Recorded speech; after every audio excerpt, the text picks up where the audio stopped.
Salut tout le monde, aujourd'hui on se retrouve pour une nouvelle vidéo où on va faire un petit point sur le marché pour essayer de voir à quoi s'attendre par la suite tout simplement. Du coup si on commence par le Bitcoin, si on reprend ce qu'on a fait, on a fait un nouvel ATH. Donc c'était juste une mèche. Donc en vue daily ça paraît pas fou. On a juste l'impression qu'on a fait une prise de liquidité, donc ça peut faire peur. Mais si ça peut vous rassurer, dans le pire des cas, ici on a fait un nouveau plot, du coup on peut tracer notre zone OTE et tout simplement se rendre compte en fait qu'il y a cette zone OTE qui peut déjà nous servir de support pour repartir.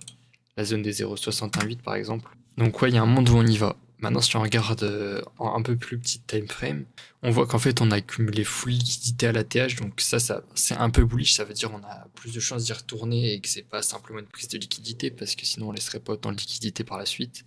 Et on peut voir qu'on descend vraiment super en escalier, donc au bout d'un moment, ces liquidités, on va forcément venir les chercher. Pour moi, une zone que j'aimerais bien qu'on atteigne, c'est le Mondello. Pour pouvoir se dire qu'après on peut repartir pour aller plus haut, il faudrait au moins qu'on atteigne cette zone pour moi.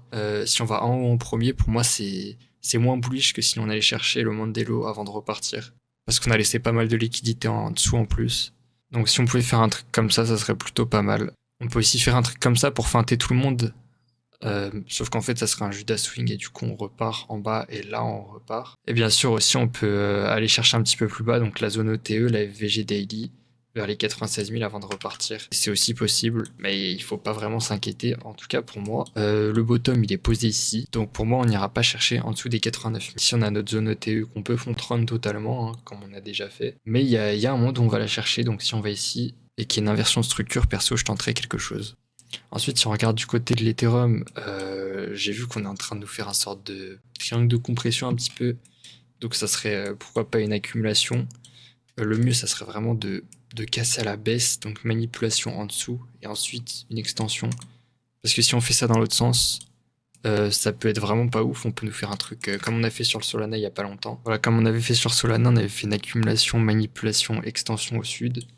Et d'ailleurs, on avait refait la même chose dans l'autre sens. Accumulation, manipulation, extension au nord. Donc c'est quelque chose qui arrive assez fréquemment, donc le mieux sur Ethereum, ça serait quand même de break au sud.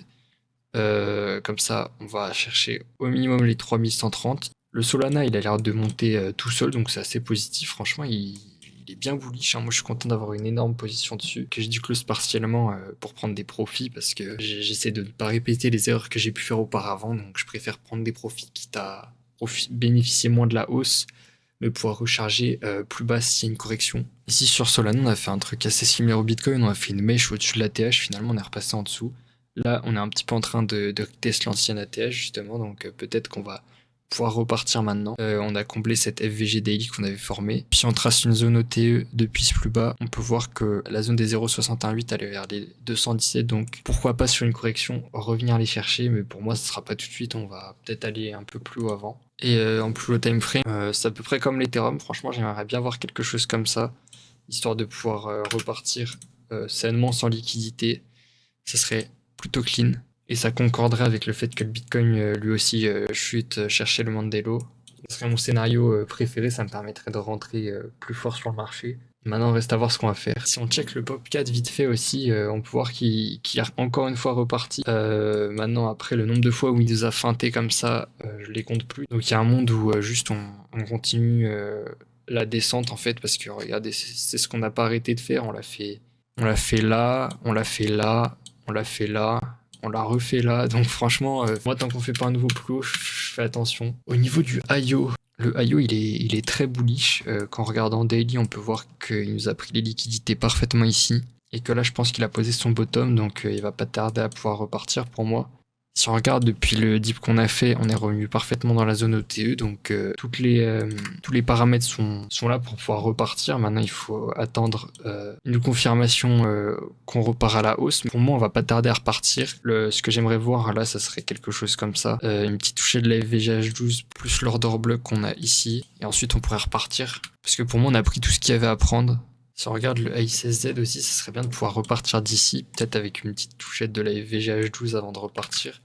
Mais si on regarde en M15, on peut voir qu'on a une petite inversion de structure. Bon, on n'a pas eu de retour dans la zone des 0,618. Pour ceux qui auraient voulu longue, mais en tout cas, l'inversion de structure est bien là, donc pourquoi pas essayer d'aller plus haut, essayer d'aller chercher un nouveau plus haut par rapport à ce sommet à 1,65, ça serait plutôt cool. Enfin bref, c'était tout pour cette vidéo, j'espère qu'elle vous aura plu. Et puis merci de l'avoir suivi.